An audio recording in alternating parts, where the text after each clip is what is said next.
is the 27th of August 1979 in Northern Ireland. A British convoy carrying soldiers of the 2nd Battalion Parachute Regiment travels along the A2 road, a route often avoided due to its vulnerability, yet used that day to avoid setting a predictable pattern. Patrols are routine, but the risks grow with each passing day. The convoy passes through Narrow Water Castle in Warrenpoint, County Down, on the Newry River, which marks the border between the Republic of Ireland and Northern Ireland. The ethno-nationalist conflict known as the Troubles has been ongoing for a decade. Fueled by the ambition to achieve secession from the United Kingdom and by the desire for revenge following the Ballymurphy and Bloody Sunday massacres in 1971 and 72, the Provisional Irish Republican Army has seen a surge in recruitment over the years. The British Army operates in the chaotic environment torn by sectarian violence between Republican and Loyalist paramilitaries in the respective Catholic and Protestant communities. At precisely 4:40 p.m, an 800-pound bomb hidden among straw bales on a flatbed trailer was detonated by remote control. The explosion was catastrophic, instantly killing 6 paratroopers, scattering their bodies across the road. The surviving soldiers, injured and shocked, reported being fired upon from the woods on the far side of the Newry River in the Republic of Ireland. This alleged gunfire added to the chaos. Within minutes, reinforcements arrived, including a rapid reaction unit led by Lieutenant Colonel David Blair. As they set up an incident command point, they unknowingly walked into a second deadly trap. The IRA had been studying how the British military responded to such emergencies, and at 5:12 p.m, just 32 minutes after the first explosion, a second bomb, again weighing 800 pounds, detonated at the stone gateway where the command point had been established. The blast was devastating, killing 12 more soldiers, including Colonel Blair. The blast also damaged a helicopter as it carried wounded soldiers away. An English civilian was accidentally killed by British fire, also wounding an Irish civilian. The Warrenpoint ambush became the deadliest single attack on British forces during the Troubles, claiming the lives of 18 soldiers.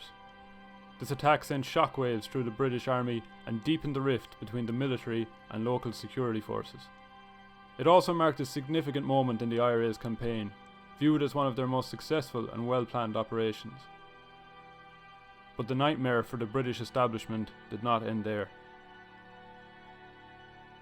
It's very possible that as those British soldiers sat in their vehicles on their way to Warrenpoint, and to their doom, they would have heard some disturbing news. Lord Louis Mountbatten, 1st Earl Mountbatten of Burma, second cousin of Queen Elizabeth II and uncle of her husband Prince Philip, was assassinated by the IRA in a meticulously planned attack. Mountbatten was former Admiral of the Fleet and Chief of the Defence Staff. His presence on holiday in Sligo was seen as an insult to the IRA, who viewed him as a military target and who sought to bring the suffering felt by Irish civilians to the Crown. IRA operative Thomas McMahon planted a 50-pound gelignite bomb on Mountbatten's fishing boat while it was docked overnight in Mullaghmore Peninsula, County Sligo. McMahon timed the bomb to detonate after Mountbatten and his family had boarded the vessel and taken it offshore.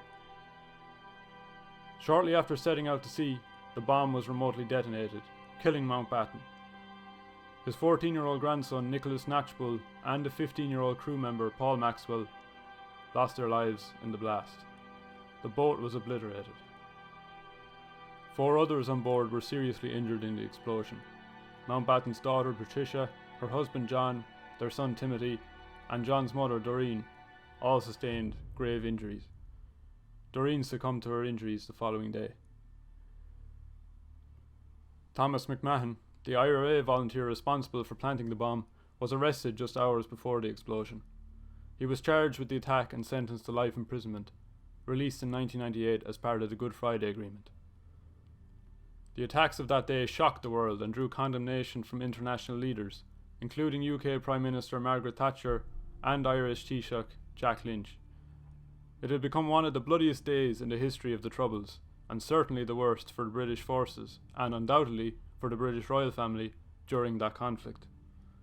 It was also a major victory for the Provisional Irish Republican Army, and a boost for their morale and propaganda.